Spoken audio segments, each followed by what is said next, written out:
start saving? That was my biggest question few months back.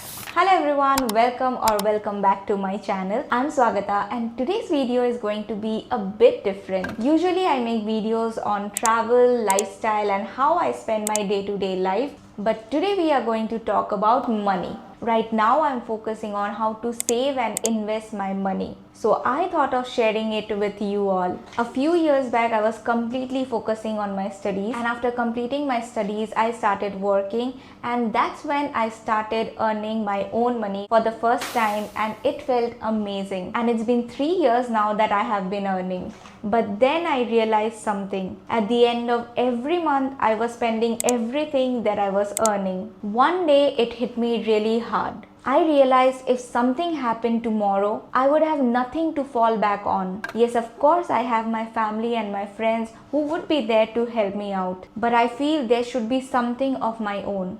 At least enough to survive for few months before asking anyone for help. And that's when I decided to start learning about saving and investing my money. So I started looking for resources here and there, and also started watching YouTube videos, but most of the videos were by men and they used so many complicated terms that went over my head. I just wanted someone to explain me things just like a friend in simple words. And honestly, I wanted to make this video because most of us girls, especially in India, we are never taught about managing our money. We are told to study, get a job, or maybe get married. If you're a girl in India and you have been taught about managing your money, consider yourself lucky, because it's not the case for many of us. So this video is my journey. I'm not perfect, I'm still learning. If I can start, you can start too.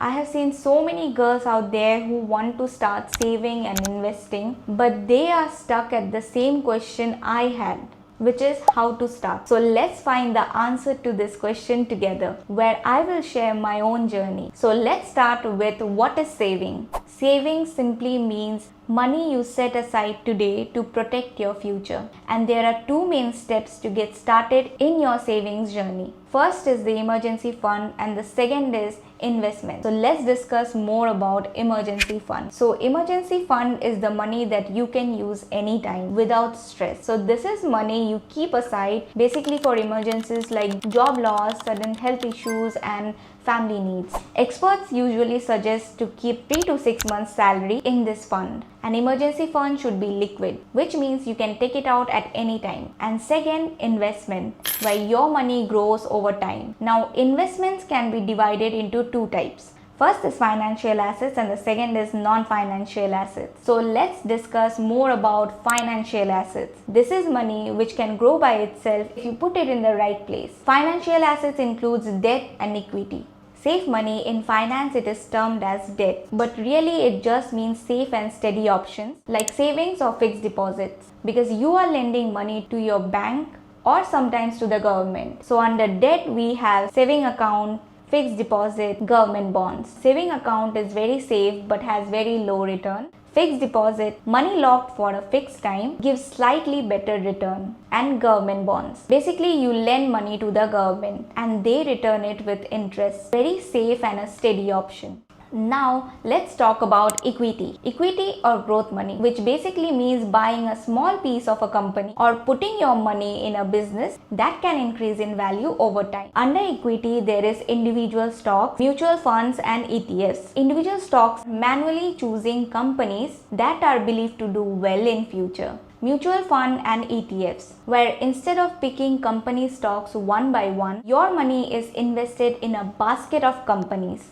This is considered much more safer than buying individual company stock because the risk is spread out across many different companies. And now let's talk about non-financial assets. These are physical things that you may own that have value, like gold, real estate, other precious or rare items. This may not give you monthly returns, but their value often increases over time. Okay, so now let's repeat what we have learned so far. The first step to starting your journey is understanding savings and investments, the two basic categories and the difference between financial assets and non-financial assets. So I hope now you have a basic idea about the terms. And now it's time to share my current portfolio and how I split my salary. The first thing I did after deciding to start my savings journey was to create my emergency fund. I made sure I had at least 3 months of my salary saved up. I didn't put it in fixed deposit but in a high interest saving account so I could withdraw anytime if needed. This gave me so much peace of mind. At least now I know if something unexpected happens, I don't have to take loan or depend on anyone. Once my emergency fund was in place, I slowly started dividing my money into different baskets. Here is how my current portfolio looks right now. The first is debt. So this is mainly my emergency fund which I keep in high interest saving account. It's safe and gives me stability. Right now it comprises 30% of my portfolio. This is money I don't want to risk. It doesn't give me huge return, but it keeps me stable and gives me a peace of mind. My long-term goal is not to keep adding more money here. Since I have already secured 3 months of my salary as emergency fund, I plan to stop putting extra money into this and allocate money into other things. And then we have gold. Currently, I have 10% of my portfolio in gold. Also, every month from the money I am saving, I keep aside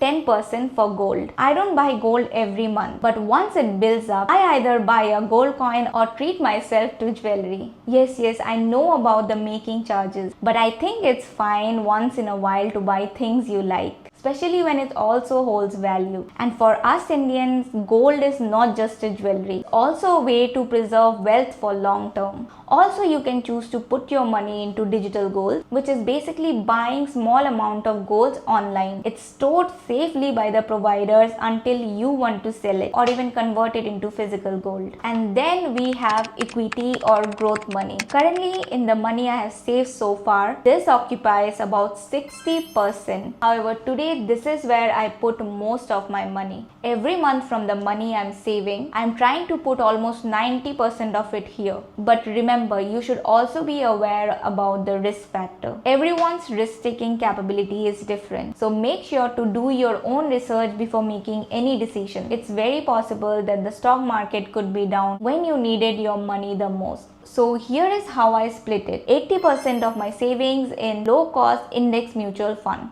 This is like putting your money in a basket of different companies based on their market size. Historically, it is safer than picking individual stocks yourself, and 10% in individual stock. For this part, I like to play around and try to be a bit more casual with my approach. I am experimenting by investing in stock based on how much of an impact they have in my day-to-day life. For example, I buy the stock of the social media platforms where I spend most of the time on, stock of the bank where I get my salary, or stock of companies whose brand or product I use regularly.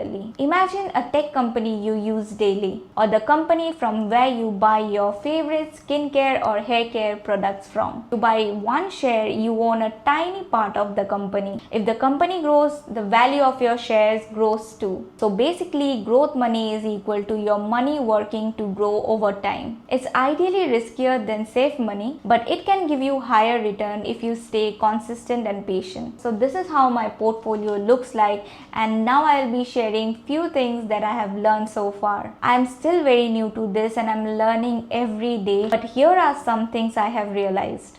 First, you don't need to earn a lot of money to start investing. You can start small. Second, it feels scary at first, but if you take that small step, it starts to make sense. Third, the earlier you start, the more confident you get with the money. So if you are confused about where to start, my advice is don't overthink it. Start small. Maybe open a separate account just for your emergency fund, or begin with a tiny SIP. The most important thing is to start. I will keep sharing my journey as I learn more so that we can grow together. Let's make money management simple, fun, and something we can talk about as women. So that's it for today's video. I hope you find this video helpful, and if you have any question, do let me know in the comment section below. I would be more than happy to answer. So thank you for watching.